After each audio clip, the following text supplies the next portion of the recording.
యేసుక్రీస్తు వారి పరిశుద్ధ నామంలో కూడి వచ్చిన ప్రతి ఒక్కరికి వందనములు. దేవుడు అనుగ్రహించినటువంటి గొప్ప మహాకృపను బట్టి మనమందరము ఈరోజు ఏకంగా కూడుకొని ఉపవాస కూడికను మనము ప్రారంభించుకుంటున్నాం. ఈరోజు ఒక స్పెషల్ డే. ఏంటి ఆ స్పెషల్ డే? స్వతంత్ర దినోత్సవం అంటే ఏంటి? స్వతంత్ర దినోత్సవం అంటే ఏంటి? దేశానికి స్వతంత్రం వచ్చినటువంటి రోజు. దేశానికి స్వతంత్రం వచ్చిన రోజు. దేశానికి స్వతంత్రం వచ్చిన రోజు ఈ రోజు అంటే ఇంతకుముందు స్వతంత్రం లేదా? బానిసలుగా ఉన్నారు. ఎక్కడ బానిసలుగా ఉన్నారు? ఇక్కడే, మన ఊర్లోనే, మన ప్రదేశంలోనే, మనం పుట్టిన చోటే బానిసలుగా ఉన్నాం. మనం వింటానికి చాలా ఆశ్చర్యకరంగా ఉంటది, కానీ నిజం. ఎవరి దగ్గర బానిసలుగా ఉన్నాం? మన ఇంటి పక్కన వాళ్ళ దగ్గర బానిసలుగా ఉన్నామా? ఎక్కడో సముద్రాలు దాటి ఉన్నటువంటి అమెరికా వాళ్ళు, బ్రిటిష్ వాళ్ళ సామ్రాజ్యంలో మనం బానిసలుగా ఉన్నాం.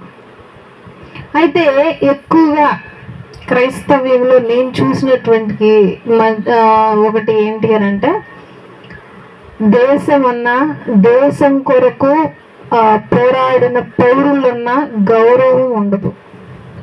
నేను చూసిన వాళ్ళల్లో చెప్తున్నాను, క్రైస్తవులు అందరూ అని అనట్లేదు, మ్యాక్సిమం ఉంటున్నారు వాళ్ళే. ఎందుకు అని అంటే, వారిని కూడా పంపిన దేవుడే కదా, కాబట్టి దేవుడిని నమ్మితే చాలు, ఆ ఉద్దేశంలో ఉంటున్నారు అందరూ.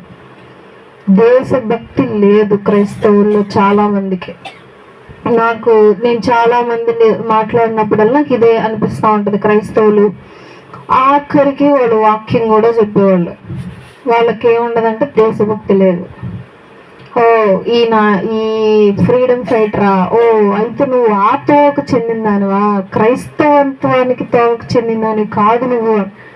అంటే క్రైస్తత్వం వేరు, ఫ్రీడమ్ ఫైటర్స్ చేసిన దానికి వేరా? ఆ రెండు వేరే దారులా? రెండు ఒకటే దారులా? అసలు ప్రపంచంలో, ఇండియాలో స్వాతంత్రం కోసం పోరాడిన వాళ్ళందరూ హైందవులుగా పిలువబడ్డారు.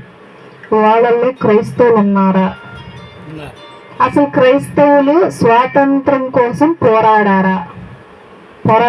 అసలు క్రైస్తవ్యం ఈ దేశం కోసం ఏం చేసింది? ఏమైనా చేసిందా? ఎవరు పోరాడుంటుంటారు? లైక్ ఎవరు పోరాడారు? అందరూ కలిసి పోరాడారు. క్రైస్తవులు ఎవరు పోరాడారు? క్రైస్తవులు కూడా ఉన్నారు. అదే, కానీ కొంతమంది మతోన్మాదులు చెప్పేటువంటి మాటలు, మనుషులకు చెప్పి నమ్మించేటువంటి మాటలు ఏంటి అని అంటే, క్రైస్తవ్యము బ్రిటిష్ వాళ్ళ దగ్గర నుండి వచ్చింది. వారు వస్తా ఈ మతాన్ని తీసుకొచ్చారు, ఈ మతాన్ని అందరి మీద రుద్దారు.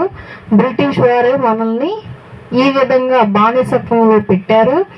వారు చేసిన బానిసత్వం, వారిచ్చిన మతాన్ని, వారిచ్చిన దైవాన్ని మీరు ఇంకా పాటిస్తూ దేశ ద్రోహులవుతున్నారు అని చెప్పి ఒక ముద్ర వేస్తున్నారు అన్నమాట.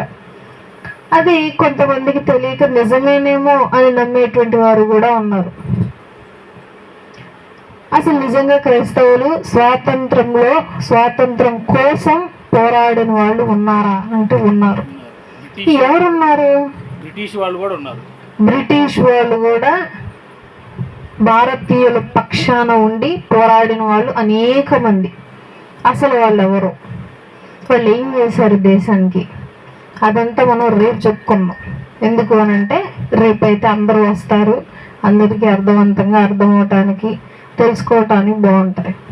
మరి ఈరోజు ఏం చెప్పుకున్నాం అనంటే, బైబిల్లో దేవుడు ఒక మాట చెప్తున్నాడు. మనకు తెలిసిన మాట ఏంటి? నేతాజీ గారు ఒక మాట చెప్తారు, స్వేచ్ఛ, స్వాతంత్రం మనకి ఎవరు ఇవ్వరు, మనం ఏం చేయాలి? దాన్ని తీసుకోవాలి. ఆయన సంకల్పం అది. ఏం చేయాలి? స్వేచ్ఛ ఇవ్వరు, దాన్ని ఏం చేయాలి? మనం తెచ్చుకోవాలి అని చెప్పి ఆర్మీలోకి దిగాడు ఆయన. అయితే దేవాది దేవుడు యేసుక్రీస్తు ప్రభువారు శిష్యులకు ఒక మాట చెప్తున్నారు. అసలు స్వేచ్ఛ ఎలా వస్తుంది చూద్దాం. యోహాను సువార్త 8వ అధ్యాయము 31వ వచనం. యోహాను సువార్త 8వ అధ్యాయము 31వ వచనం. కాబట్టి యేసు తనను నమ్మని యూదులతో మీరు నా వాక్యమందు నిలిచిన వారైతే నిజముగా నాకు శిష్యులై ఉండి సత్యమును గ్రహించెదరు. అప్పుడు సత్యము మిమ్మును స్వతంత్రులనుగా చేయునని చెప్పగా చాలు. యేసుక్రీస్తు ప్రభువారు యూదులతో మాట్లాడుతున్నారు. అసలు యూదులు ఎవరిని కొలుస్తారు? ఏ దేవుణ్ణి కొలుస్తారు? యూదులు ఏ దేవుణ్ణి కొలుస్తారు? ఇజ్రాయేలీలు ఏ దేవుణ్ణి కొలుస్తారు? యెహోవా దేవుణ్ణి. క్రైస్తవులు వేరుగా, యెహోవా భక్తులు వేరుగా చూసేటువంటి లోకం.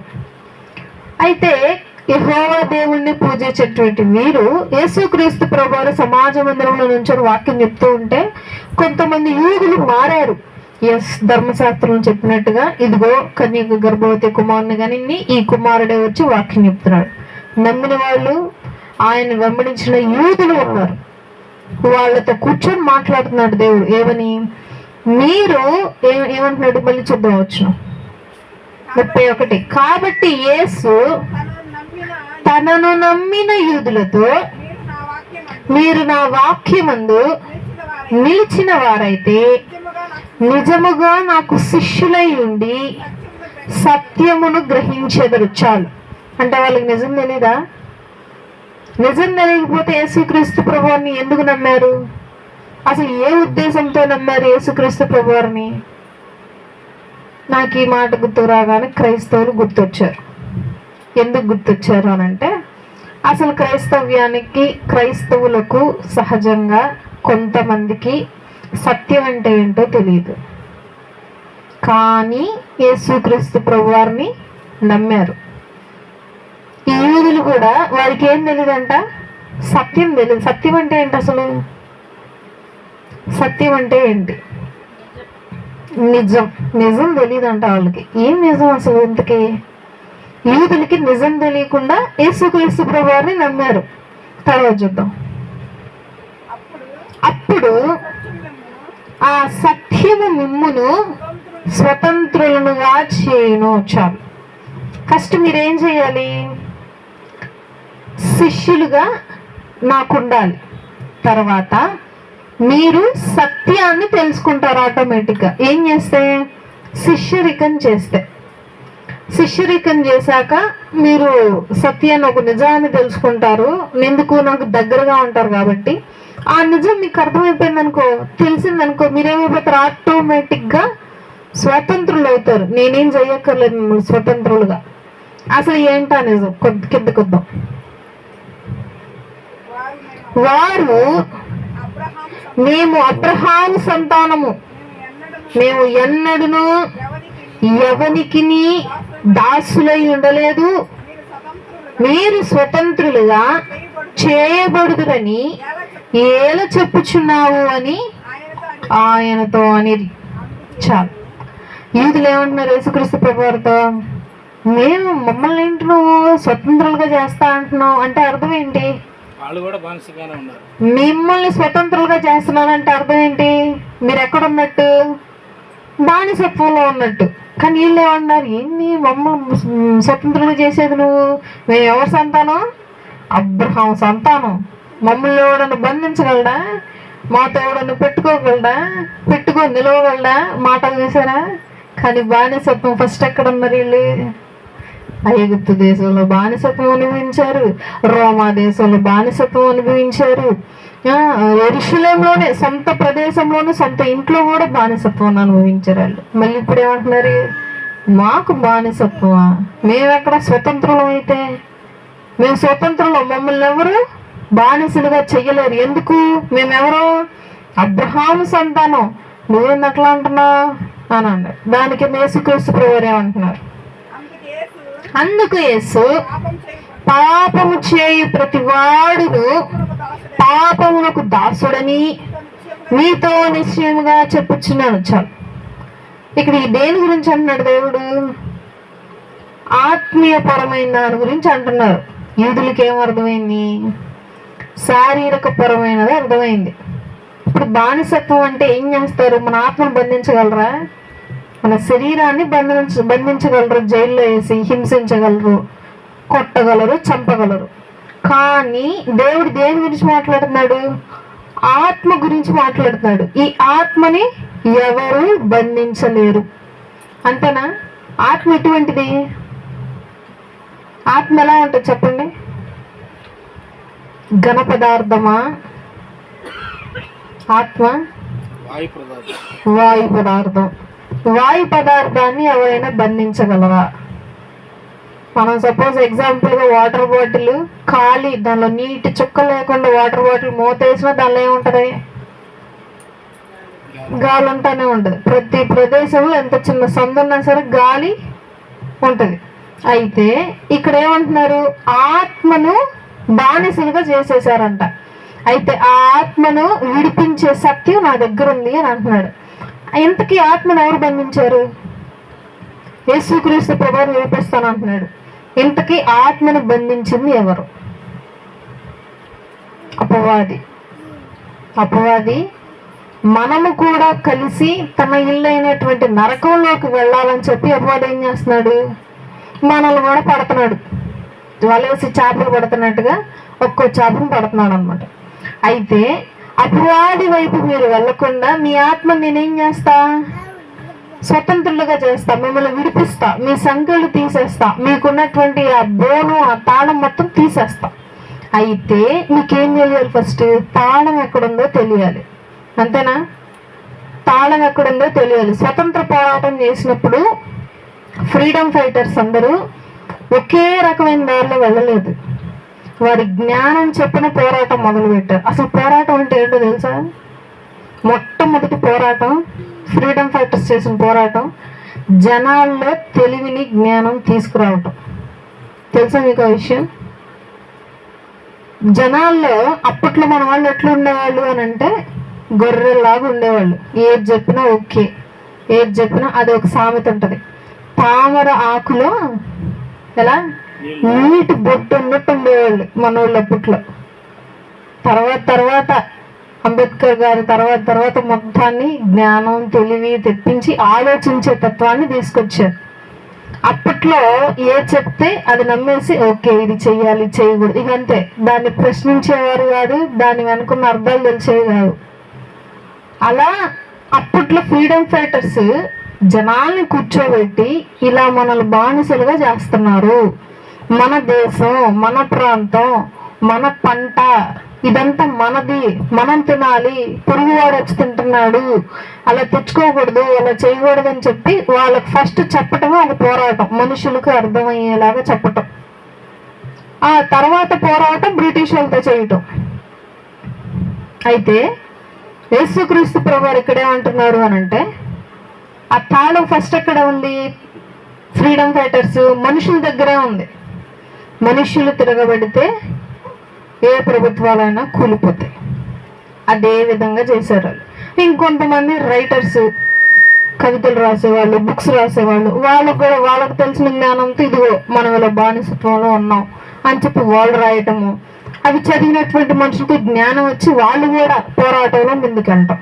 పత్రికలు, జర్నలిస్టులు వాళ్ళు కూడా రాయటం. ఈ విధంగా ఒక్కొక్కళ్ళు వాళ్ళకు తెలిసిన జ్ఞానం కొద్దీ ఈ యుద్ధంలో, ఈ పోరాటంలో పాల్గొన్న వాళ్ళే. వాళ్ళకున్నటువంటి మొట్టమొదటి కీ ఏంటి? స్వరం ఎత్తటం, మాట మాట్లాడటం, ఇది తప్పు అని చెప్పి ఎదిరించటం. వాళ్ళకున్నటువంటి తాళం, బానిసత్వం నుండి విడుదల చేసే తాళం. అయితే మన ఆత్మలకు బానిసత్వం నుండి విడుదల చేసే తాళం ఏంటి అని అంటే నిజం. ఏంటి ఆ నిజం? యేసుక్రీస్తు ప్రభువారు ఉన్నాడు. దాని కింద ఇంకొక వచనం చూస్తే అది ఇంకా బాగా అర్థమైంది. ఏంటి ఆ తాళం అనేది? దాని కింద వచనం చూద్దాం. దాసు ఎల్లప్పుడూ ఇంట్లో నివాసము చేయడు, కుమారుడు ఎల్లప్పుడూ నివాసము చేయును. చాలు. దాసుడంట ఇంట్లో ఉంటాడు ఎల్లప్పుడు. దాసుడికంటూ ఒక ఇల్లు ఉంటది. యజమాని ఇంట్లో పనున్నంతసేపు ఉంటాడు, వెళ్ళిపోతాడు. కానీ కుమారుడు ఉంటాడా, వెళ్ళిపోతాడా? తన ఇల్లు అదే కాబట్టి ఉంటాడు. దీని అర్థం ఏంటి అంటే, నువ్వు దాసుడుగా ఉన్నావు అంటే అర్థం ఏంటి? పాపము నిన్నేం చేసింది? దాసుడుగా చేసేసింది. నువ్వు దాసుడుగా ఉండి, పాపంలోనే ఉండి, దాసుడుగాను దాసుడుగాను ఉండి నువ్వు పరలోకానికి రాగలవా? ఒకవేళ వచ్చినా ఉండగలవా? అది పాయింట్. మనము దేవాది దేవుడు ఎందుకు పాపాన్ని విడిచిపెట్టి దేవుని ఎదుకు రమ్మంటున్నాడంటే అర్థము, నువ్వు పాపాన్నంతా నీ దగ్గర పెట్టుకొని నువ్వు నా దగ్గరికి వచ్చినా సరే నీ మనసు ఏం పీగుతుంది? ఆ పాపము, ఆ అలవాట్లే గుర్తొస్తూ ఉంటాయి. కాబట్టి నువ్వు ఎలా మారాలి? కుమారులాగా, కుమార్తెలాగా మారాలి. అప్పుడు నువ్వేం చేస్తావు?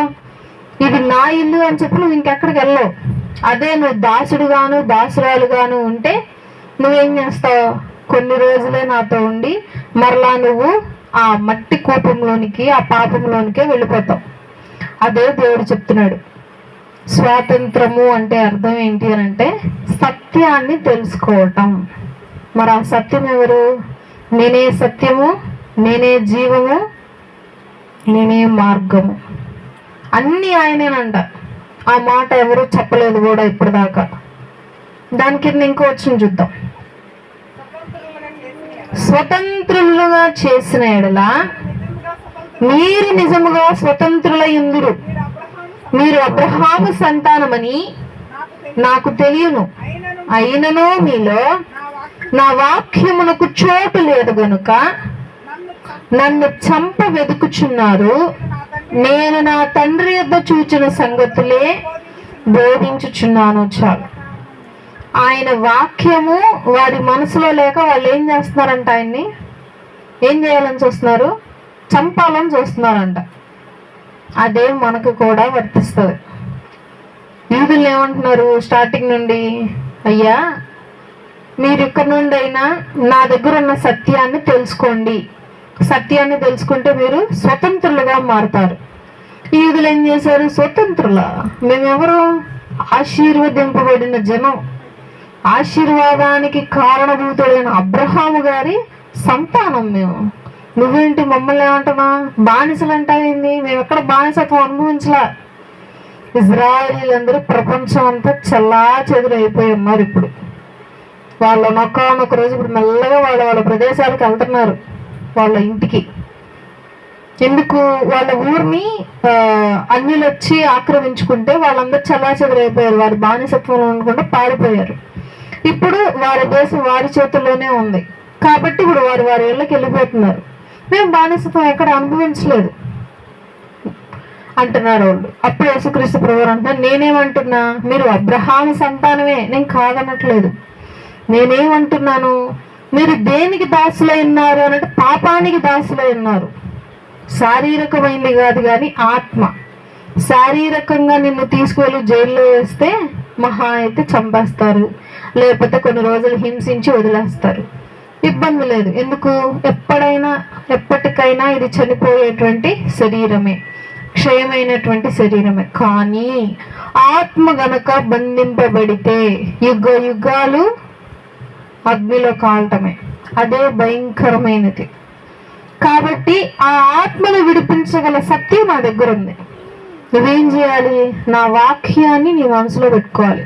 నా వాక్యం నీ మనసులో లేక మీరు ఏం చేయాలనుకుంటున్నారు? నన్ను చంపాలని చూస్తున్నారు మీరు. నేను ప్రధాన అనేది అదే, కుమారుడు తన ఇంటికి తాను వెళ్ళును. అదే దాసుడు తాను ఎప్పుడైనా సరే ఆ ఇంటి నుండి బయటికి వెళ్ళిపోవు. అయితే ఈ స్వతంత్ర దినోత్సవమున మనము ఆలోచించాల్సింది ఏంటి అంటే, అసలు మనము నిజంగా స్వతంత్రులుగా ఉన్నామా, బానిసలుగా ఉన్నామా? అది మనం ముఖ్యంగా ఆలోచించుకోవాల్సింది. ప్రపంచపరంగా, శారీరక పరంగా స్వాతంత్రం వచ్చింది. ఇది ఎన్నో సంవత్సరం స్వాతంత్రం వచ్చి? 80 సంవత్సరాలు అయింది ఈ రోజుతో స్వతంత్రం వచ్చి. మరి మన ఆత్మకి, అసలు మన ఆత్మకి సత్యం అంటే ఏంటో తెలిసిందా? నేనే సత్యాన్ని అని అంటున్నాడు దేవుడు. ఏంటా సత్యం? నా ద్వారానే నువ్వు పరలోకానికి వెళ్ళాలి, అది నిజం.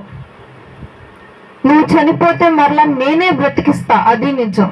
నీ శరీరం కుళ్ళి నాశనం అయిపోయి మట్టిలో పాడైపోతూ ఉన్నా సరే నూతనమైన శరీరాన్ని ఇస్తాను, అదే నిజం. ఆ నిజాన్ని మనుష్యుడు తెలుసుకుంటే ఏమవుతాడు? వెంటనే అక్షయుడు అవుతాడు, కుమారుని ఎంట కూర్చుంటాడు. ఇంకో వచనం చూద్దాం. 1 కొరింథీయులకు రాసిన పత్రిక 1వ అధ్యాయము 21వ వచనం. 1 కొరింథీ 1:21.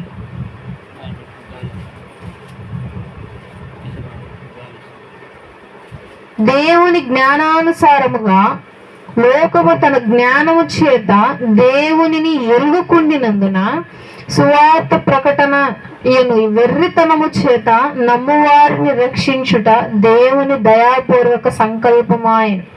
యూదులు సూచక క్రియలు చేయమని అడుగుచున్నారు, గ్రీసు దేశస్థులు జ్ఞానము వెతుకుచున్నారు. పౌలు గారు కొరింథీ సంఘానికి రాస్తున్నారు. ఏంటది? మనుషులకి ఏం ఎక్కువైపోయింది? జ్ఞానం. ఇంకోసారి చూద్దాం వచ్చిన 21.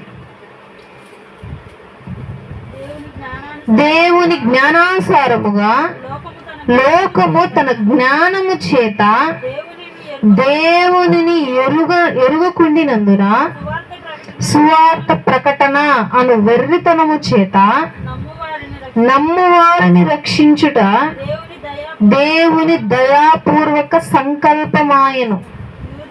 యూదులు సూచక క్రియలు చేయమని అడుగుచున్నారు, గ్రీసు దేశస్థులు జ్ఞానము వెతుకుచున్నారు. చాలు. మనుషులకు ఏమి ఎక్కువైపోయింది? ఏమి ఎక్కువైపోయి దేవుని మర్చిపోయారు. దేవుడు అంటే తెలియకుండా ఉన్నారు. జ్ఞానం. ఇప్పుడు ఈ జనరేషన్లో ఉన్నటువంటి వారు ఎవరంటే నాస్తికులు ఎక్కువగా ఉన్నారు. ఆ నాస్తికులు కూడా ఎవరున్నారో తెలుసా? యువతే ఉంది. ఎంతో మందిని చూసాను నేను వాళ్ళని. ఎంతో మందితో చర్చించిన రోజులు కూడా ఉన్నాయి నేను వాళ్ళతో. నాస్తికత్వాన్ని కొనసాగిస్తున్నారు ఈ జనరేషన్ యువత. ఏంటా మాట? ఒక్కటే మాట. ఇన్ని దారుణాలు జరుగుతున్నాయి ప్రపంచంలో, కానీ ఏం చేయట్లేదు దేవుడు. మరి అప్పుడు దేవుడు లేడుగా. రైలు ప్రమాదాలు జరుగుతున్నాయి, దేవుడు ఎక్కడున్నాడు? ఆపేయాలి కదా రైలుని, ప్రమాదం జరగకుండా. ఎంతో మంది దగ్గర మానభంగాలు జరుగుతున్నాయి, దేవుడు ఆపేయాలి కదా. 8 నెలల పాపని 18 ఏళ్ళ అబ్బాయి మానభంగం చేసి చంపేశాడు 3 రోజుల క్రితం. 18 ఏళ్ళ అబ్బాయి. వాడికేం తెలుసు? ఆడినేం శిక్షించాలో ఆడినేం అనాలి. పాప చచ్చిపోయాడు. ఇవన్నీ జరగకుండా ఆపచ్చు కదా. దేవుడు ఏం చేస్తున్నాడు అంటే దేవుడు లేడు, మనమే చేసుకోలేదైనా. ఇది వాళ్ళు పాటించే ఫిలాసఫీ. నేనేమన్నానంటే దానికి సమాధానం, సరే రైలు ప్రమాదాలు జరుగుతున్నాయి. అప్పట్లో ట్రైన్లు బాగా ప్రమాదాలు జరిగాయి. రైలు ప్రమాదాలు జరిగింది, ఒకసారి జరిగింది అని అంటే దాని అర్థం ఏంటి? అక్కడ ఏదో లోపం జరిగింది. అప్పుడు ఏం చేయాలి? మనుషులు సరి చేసుకోవాలి. తప్పెవరిది? ఆకాశం నుండి ప్రమాదం రావట్లేదుగా. మనం చేసిన దాంట్లోనే, తప్పుల్లోనే ప్రమాదాలు జరుగుతున్నాయి. ఆ తప్పును మనం ఏం చేయాలి? సరిదిద్దుకోవాలి. సరే, మానభంగాలు జరుగుతున్నాయా? అప్పుడు నువ్వేం చేయాలి? మగపిల్లాన్ని ఎలా పెంచాలి? అప్పుడు గౌరవప్రదంగాను, భయంతోనూ, భక్తితోనూ పెంచాలి. ఈ విధంగా నువ్వు మనుషులను, తమ బిడ్డలను క్రమంలోనూ సరిక్రమంలోనూ పెంచుకుంటే అఘాయిత్యాలు జరుగుతాయా? జరగవు. హత్యలు జరుగుతున్నాయి, దోపిడీలు జరుగుతున్నాయి, ఇన్ని పాపాలు జరుగుతున్నాయి లోకంలో. దేవుడు ఏమంటున్నాడు? పాపాన్ని విడిచిపెట్టమంటున్నాడు, పాపులను శిక్షిస్తున్నాడు, పాపులను మరలా శిక్షిస్తామని కూడా చెప్తున్నాడు. మరి ఇవన్నీ దేవుడు హెచ్చరిస్తున్నా సరే మనుషులే కదా చేస్తుంది. మనుషులు చేసిన దానికి ఎవరిని నిందిస్తున్నావు? దేవుణ్ణి నిందిస్తున్నావు. ఇదేమైనా కరెక్టా అన్న మాట లేవు. అలాగే మనుషులకి జ్ఞానం ఎక్కువైపోయి దేవుణ్ణి నమ్మటం వదిలేశారు. మరలా ఇంకొక మాట, మనుషులు కోతి నుండి వచ్చారు, కోతి నుండే పుట్టారు. మనిషిని దేవుడు ఎక్కడా తయారు చేయలేదు. మనిషి ఎట్లా పుట్టాడంట, ఒక సెల్ దానికంతటికి కొన్ని సెల్స్ అటాచ్ అయ్యి భూమి పుట్టింది. దాని తర్వాత మనుషులు ఈ మట్టిలో నుండి వచ్చిన సెల్స్ అవన్నీ ఏర్పడి మనిషి వచ్చేసాడు. సైన్స్ అయితే ఇంకొక సైన్స్ చెప్పింది తెలుసా, మన వేలు ముద్రలు ఉన్నాయా, వేలు ముద్రలో గీతలు ఉంటాయి, రౌండ్ రౌండ్ రౌండ్ రౌండ్. మీరు గమనిస్తే ఇంకేస్తారు బ్లూ ఇంక్, అది పేపర్ మీద వేస్తే మీకు కనిపిస్తుంది మీ వేలు ముద్రలో. ఒక్క చెట్టు వయసు చూడాలంటే ఏం చేస్తారు, చెట్టు వయసు చూడాలంటే చెట్లకు కూడా వయసు ఉంటుంది, చెట్లు కూడా మాట్లాడతాయి, చెట్లు కూడా ఏడుస్తాయి, చెట్లు మాట్లాడేవి కూడా వినగలిగే టెక్నాలజీ ఉంది. చెట్ల వయసు ఎలా చూస్తారు, బెరడు కోస్తే దాని లోపల కనిపిస్తుంది, అవి ఎన్ని గీతలు ఉంటాయో అంత వయసు. అదే మన వేలు ముద్రలో కూడా ఉంటుంది, గమనించారో లేదు. అలా మరలా మనం ఒక ఎంబీబీఎస్ స్టూడెంట్స్ ఏం చేశారనంటే, ఎంబీబీఎస్ కాలేజ్లో ఎక్కువ స్కెలిటన్స్ ఉంటాయి, అంటే ఏమంటారు దాన్ని, గూడు, అస్థిపంజరం, వాటిని ఎప్పుడు వేలాడదీస్తూ ఉంటారు. అయితే వాళ్ళు ఏం చేశారంటే పోస్ట్ మార్టంకి వచ్చిన ఒక బాడీని బ్లడ్ మొత్తం తీసేసి మాంసం అంతా తీసేసి ఉట్టి నరాలు, బాడీ మొత్తం తల నుండి అరికాళ్ళ దాకా నరాలు పెడితే ఎలా ఉన్నాయి అనంటే, మనం ఒక మొక్క నాటాం, ఆ మొక్క తర్వాత పీకాం, పెద్ద అయ్యాక కింద ఎలా ఉంటుంది, చిన్న చిన్న ఏర్లతో సహా పెద్ద పెద్ద ఏర్లు. సేమ్ ఆ విధంగా మనిషి నరాలు ఉంటాయి. మీరు కావాలంటే మీరు పచ్చ నరాలు కనిపిస్తూ ఉంటాయి కొన్ని పై పైన. మనం ఎక్కడి నుంచి తీయబడ్డాం మీరు చెప్పండి, దేవాది దేవుడు మనల్ని ఎలా సృష్టించాడు, నేల మట్టి నుండి తీసి సృష్టించాడు. దీనికి ఇదే ఆధారం అని చెప్పి సైంటిస్టులు నిర్ధారించారు. మన గుండె, మన కిడ్నీలు ఏ షేప్లో ఉంటాయి, కిడ్నీలు ఏ షేప్లో ఉంటాయి, భూమి ఆకారం. కిడ్నీ చిక్కుడుకాయ గింజలాగా ఉంటుంది సేమ్. గుండె, ఊపిరితిత్తులు అన్నీ ప్రతిదీ సృష్టిలో ఉన్నటువంటి వాటి విధంగా ఉంటుంది. అయితే నాస్తికులు నమ్మేటువంటిది, జ్ఞానం ఎక్కువైపోయిన వాళ్ళు నమ్మేటువంటిది ఏంటి అంటే, ఒక సెల్ కనెక్ట్ అయ్యి మనుషులకు. సరే ఆ సెల్ ఎట్లా పుట్టింది, ఏదైనా పుట్టాలంటే కారణం ఉంటుంది. నీరు, ఆకాశం నుండి నీరు వస్తుంది అంటే అర్థం ఏంటి, ఎంతో వాతావరణంలో ఎన్నో మార్పులు చెందితేనే కానీ మబ్బుల్లో నుండి నీళ్ళు రావు. అంటే కారణం ఉంది, వేడి ఎక్కువయ్యి చల్లదనం వచ్చి ఇలా హెచ్చు తగ్గులు జరిగి మబ్బులకి చల్లటి గాలి అంది వర్షం స్టార్ట్ అయింది. వీటన్నిటికీ కారణం ఉంది. మరి ఆ సెల్ ఎక్కడి నుండి వచ్చింది, సమాధానం లేదు. ఇలా మనుషులు ఏం చేస్తున్నారంటే జ్ఞానం ఎక్కువైపోయి దేవుణ్ణి మర్చిపోతున్నారు.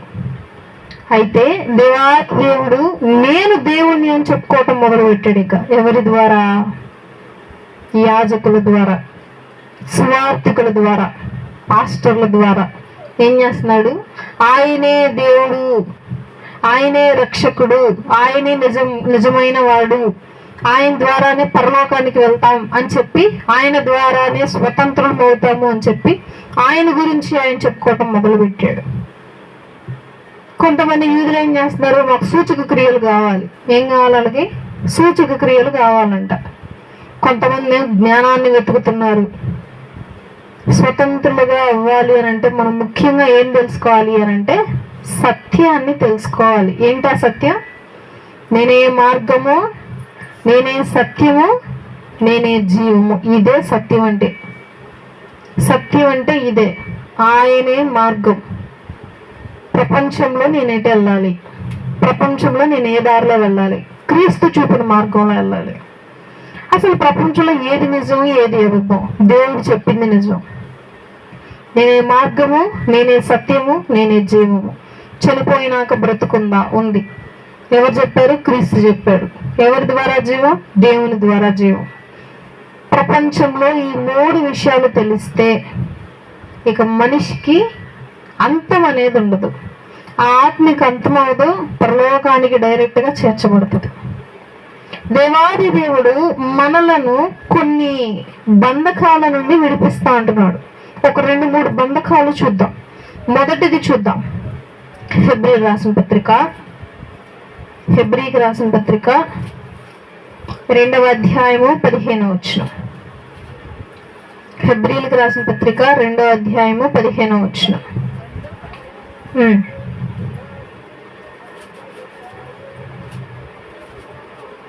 హెబ్రీలకు రాసిన పత్రిక 2వ అధ్యాయము 15వ వచనం. కాబట్టి ఆ పిల్లలు రక్త మాంసములు గలవారైనందున ఆ ప్రకారమే మరణము యొక్క బలము గల వానిని అనగా అపవాదిని మరణము ద్వారా నశింపజేయుటకును జీవిత కాలమంతయు మరణ భయము చేత దాసులకు లోబడిన వారిని విడిపించుటకును ఆయన కూడా రక్త మాంసములలో పాలివాడాయను. చాలు. ఏ బంధకాల నుండి మనల్ని విడిపించాలని చెప్పి ఆయన ఏం చేశాడు? మనల్ని మరణ బంధకాల నుండి విడిపించటానికి మనము రక్తము మాంసంతో ఉన్నాం కాబట్టి ఆయన కూడా రక్తము మాంసంతోనే భూలోకానికి వచ్చాడు. మనం ఏ విధంగా మరణాన్ని అనుభవించి మరణం పొందామో ఆయన కూడా మరణాన్ని అనుభవించి మరణాన్ని పొందాడు.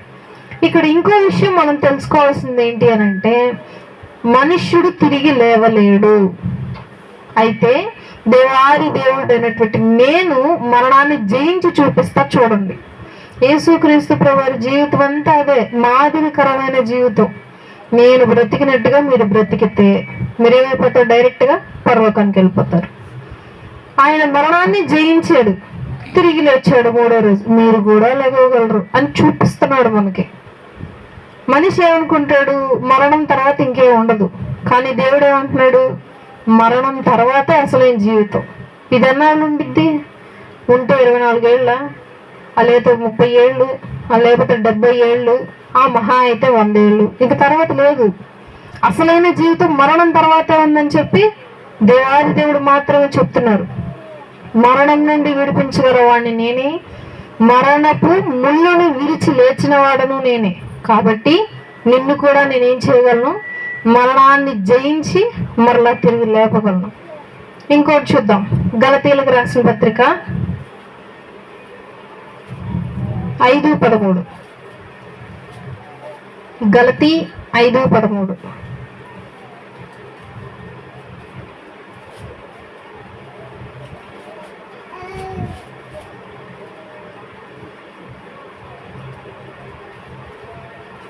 గలతీయులకు రాసిన పత్రిక 5వ అధ్యాయము 13వ వచనం.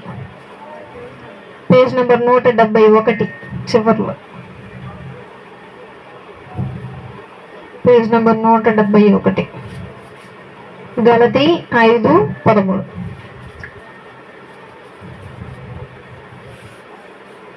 సహోదరులారా, మీరు స్వతంత్రులుగా ఉండుటకు పిలువబడితిరి. అయితే ఒక మాట, ఆ స్వాతంత్రమును శరీర క్రియలకు హేతువే చేసుకొనక ప్రేమ కలిగిన వారై ఒకనినొకడు దాసులయుండుడి. మనందరం అసలు దేనికి పిలువబడ్డాం? దేవుడు ఎందుకు తయారు చేశాడు మనల్ని భూలోకానికి అనంటే స్వతంత్రులుగా ఉండటానికి దేవుడు తయారు చేశాడు. అట్లా మనం స్వతంత్రులుగా ఉంటున్న క్రమంలో అపవాది ఏం చేశాడంటే బందీలుగా చేయటం మొదలుపెట్టాడు. అయితే మీరు స్వతంత్రులుగా ఉంటున్నారు కదా, అలాగే బానిసలుగా కూడా ఉంటున్నారు. మీరు బానిసత్వం నుండి మరలా స్వతంత్రులు అవ్వాలి అని అంటే మీకు ఏం కలిగి ఉండాలి? ప్రేమ. అసలు సాతాను ఏ విధంగా బానిసలుగా చేస్తున్నాడు? బానిసలుగా చేయడానికి వెంటనే చేయగలరా ఒక మనిషిని బానిసత్వం? బ్రిటిష్ వారు ఇండియాని వెంటనే స్వాధీనం చేసుకున్నాడా? ఎలా చేసుకున్నాడు? మన భారతదేశం సిరి సంపదలకు మూలం. ముందు ఫ్రెండ్షిప్ చేసుకున్నాడు, ఆ తర్వాత బానిసలు చేశాడు. మన భారతదేశం సిరి సంపదలు. మన భారతదేశంలో స్పైసెస్ ఎక్కువగా పండుతాయి. స్పైసెస్ అంటే ఏంటిది తెలుగులో? మసాలా గింజలు, మసాలా. అవి బాగా పండుతాయి. వజ్రాలు, బంగారం కుప్పలు కుప్పలుగా చేసి రోడ్డు మీద పోసి అమ్మేవాళ్ళు ఇంతకుముందు చరిత్ర. అయితే బ్రిటిష్ వాడు చాలా ప్రపంచం మొత్తం వచ్చి కొనుక్కొని రవాణా బాగా జరిగేది. బ్రిటిష్ వాడు ఏం చేశాడు, వచ్చాడు, చూశాడు, కొనుక్కోవటం మొదలుపెట్టాడు. వాడు కూడా బాగుంది, ఇక్కడ వ్యాపారం బాగా పండుతున్నాయి పంటలు, మనుషులేమో ప్రేమ కలిగి ఒకరితో ఒకరు మంచిగా మెలుగుతూ ఉన్నారు. ఏం చేయాలి, వీళ్ళని బానిసలు చేసుకుంటూ వీళ్ళు సంపాదించింది, వీళ్ళు చేసిన చాకరీ అంతా మనం ఫ్రీగా దోచుకోవచ్చు. మెల్లగా మెల్లగా మెల్లగా వాళ్ళతో మంచితనంగా ఫ్రెండ్షిప్ చేశాడు. ఫ్రెండ్షిప్ చేసి తర్వాత వాళ్ళని నమ్మించి తర్వాత వెంటనే వాళ్ళ సైన్యం మొత్తాన్ని దింపి బానిసలుగా చేశాడు. అపవాది కూడా ఇదే చేసిద్ది. వాటిల్లో మొట్టమొదటి ఏం తీసుకొచ్చిద్దంటే శరీర క్రియలు అనేటువంటి కొన్ని పాపాలు ఎరవేసిద్ది అనమాట. ఆశ చూపించిద్ది మనిషిని. మనిషి ఎప్పుడైతే ఆశను చూసి వెంటబడి ఆ ఆశలోకి దిగిపోతాడో, ఆ పాపంలోకి దిగిపోతాడో, వెంటనే సాతాను ఏం చేస్తాడు, చక్కగా గడేస్తాడు. ఇక దాని నుంచి బయటికి నువ్వు వెళ్ళలేవు. అలవాటు అయిపోద్ది అనమాట మనకు ఆ పాపం. ఆ విధంగా చేస్తాడు. ఇంకా చిలక, జాతకాలు చెప్పే చిలకను చూసారా? చిలక చిలక రామ్మ ఒక కార్డు దియమ్మ అంటే డోర్ తీస్తాడు, చిక్క నడుచుకుంటూ వచ్చింది. ముక్కుతో ఒక కార్డు తీసాడుగా డోర్ వెళ్ళిపోవచ్చుగా, వెళ్దాం ఎందుకు, అలవాటు అయిపోయింది దానికి. ఏది తీస్తాడు, చక్కగా తీసి మళ్ళీ వెళ్ళిపోయి కూర్చుంటాడు. కోళ్ళ ఫారంలో కోళ్ళు కూడా అంతే, నేను చాలా గమనించా. కోళ్ళు కోసేటప్పుడు ఒక్కోదాన్ని బయటికి తీసి గేటు తీస్తాడుగా, వెళ్ళిపోవచ్చు ఎగరం. అవి కోళ్ళు తీసినప్పుడు దూరం దూరంగా వెళ్తాయి. చక్కగా ముందుకొచ్చి పరిగెత్తటమో పారిపోవటమో ఏమి చెయ్యవు. అంటే ఏం అర్థమైపోయింది, ఏం అలవాటు అయిపోయింది వాళ్ళకి, బానిసత్వం అలవాటు అయిపోయింది అనమాట. అట్లా కేజీలో ఉండటం వాళ్ళకి. మనకి కూడా అపవాది ఏం చేస్తాడు అంటే ఆ పాపాన్ని మనకు అలవాటుగా చేసేస్తాడు. అప్పుడు మనం ఆ బంధకాల నుండి రాలేం. కాబట్టి యేసుక్రీస్తు ప్రభువారు భూలోకానికి వచ్చి రక్త మాంసములు కలిగినటువంటి శరీరము ధరించి, ఇదిగో ఇది పాపము, ఈ పాపపు సంఖ్యలను నేను తీయటానికి వచ్చానని చెప్పి, ఆ పాపము నుండి బయటకు కూడా రావచ్చు, ఇలా చెయ్యాలి అని చెప్పి మనకి దిశ నిర్ధలు చెప్పటానికి వచ్చి ఆయన చేసినటువంటి కార్యములు ఎన్నో ఉన్నాయి. నిజమైన దేవుడు ఒకడు ఉన్నాడు. నువ్వు ఆశలతోనూ ఎన్నోసార్లు నీ యొక్క జీవితాన్ని కొనసాగించుకొని ఉంటావు. నువ్వు చేసినటువంటి పాపాలకు, నువ్వు చేసినటువంటి దోషాలకు పాపంలోనే కూరుకుపోతూ వేదనలోనూ బాధలోనూ పడుంటావు. కానీ వాటిని తీర్చగల దేవుడు ఒక ఆయన ఉన్నాడు. అతనే పరలోకమందున్నటువంటి తండ్రి. ఆ తండ్రి నన్ను పంపాడు. మీరేం చేయాలంటే అతను నమ్మాలి చాలు. అతన్ని నమ్మినట్లయితే, అతనిని ప్రార్థించినట్లయితే, అతనిని ప్రేమించినట్లయితే మనల్ని ఏం చేస్తాడు, మన బానిసత్వం నుండి, మన సంఖ్యల నుండి విడిపించి మనల్ని పరలోకానికి తీసుకెళ్తాడు. మన స్వాతంత్రం అదే. మనకున్నటువంటి సంఖ్యలను విడిపించాలి. స్వాతంత్ర యోధులు ఎన్నో పోరాటాలు చేసి వారి ప్రాణాలు కూడా లెక్క చేయకుండా భవిష్యత్తు తరం కోసం ఆలోచించి ఎన్నో చేసినటువంటి విషయాలు ఉన్నాయి. ఎంతో ఆడవాళ్ళు కూడా చనిపోయినటువంటి వారు ఉన్నారు. ఇప్పుడు మనం ఇట్లా ప్రశాంతంగా ఉంటున్నాము, స్వేచ్ఛగా ఉంటున్నాము, స్వతంత్రులుగా ఉంటున్నాము అంటే కారణం వారే. అలాగే క్రీస్తు కూడా మన స్వేచ్ఛ కోసం ఎంతో చేశారు. అపవాది బారిన పడకుండా మన ఆత్మలను రక్షించుకున్నట ఏ విధంగా అని చెప్పి కూడా తెలియజేసి ఉన్నాడు. రేపు గమనిద్దాం మనం, ఆడవాళ్ళు కూడా యుద్ధంలో పాల్గొన్నారు. ఒక పెద్ద మారణకాండ కూడా జరిగింది బ్రిటిష్ కాలంలో. దానిని ఏమంటారు అని అంటే బ్రిటిష్ సామ్రాజ్యంలో చీకటి మచ్చ అని అంటారు దాన్ని. ఆ మారణకాండ వింటేనే భయంకరంగా ఉంటుంది. దాని గురించి కూడా చెప్పుకుందాం. క్రైస్తవులు, పాస్టర్లు కూడా పోరాటంలో పాల్గొన్నారు. ఎవరు పాల్గొన్నారు? మిషనరీలు కూడా ఉన్నారు. క్రైస్తవ్యం కూడా దేశం కోసం పోరాడింది అనేది కూడా మనం రేపు గమనిద్దాం. ఆ మెత్తల నుంచి కళ్ళు మూసుకున్నట్లయితే ప్రార్థన చేసుకో. మళ్ళీ ప్రార్థన చేస్తుంది.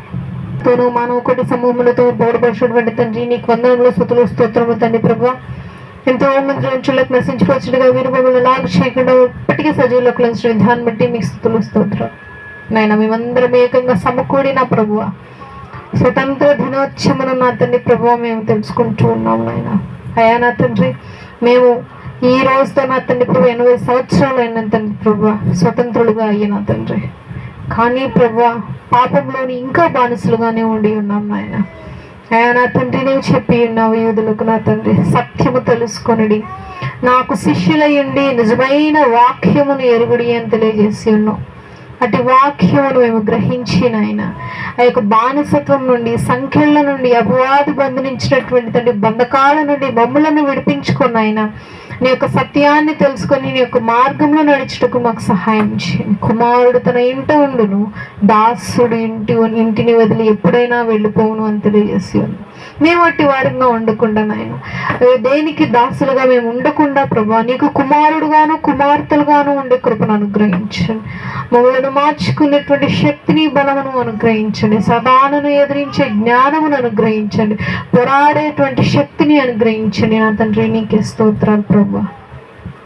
కుడి వచ్చిన ప్రతి ఒక్కరిని జ్ఞాపకం చేసుకోండి నా ప్రభా. వారికి కావాల్సిన ప్రతి ఒక్క విషయంలోనూ మీరు తోడుగా ఉండి సహాయం చేయండి.